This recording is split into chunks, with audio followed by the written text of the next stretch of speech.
பாசமா வளர்த்த அம்மா நேத்து ஒரு திருடம் வந்து நொழிஞ்சதுன்னு உனக்கு தங்க தட்டு வரும் என் தாய நீ பிறந்த தாய் விட்டு சிறு வரும்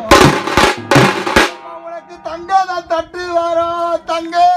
தட்டு வரும் என்ன மின்னடத்து பின்னழகு பார்த்தாம்மா நீ பிறந்த தாய் விட்டு சிறு வரும் பிறந்த தாய் விட்ட சீரை பார்க்க என்ன பெற்ற தாயாரதான் காணலையே பொண்ணுதான் தட்டு வரும் பொண்ணு தட்டு வரும் நீ பிறந்த விட்டு சிறு வரும் பொண்ணுதான் தட்டு வரும் நீ பிறந்த விட்டு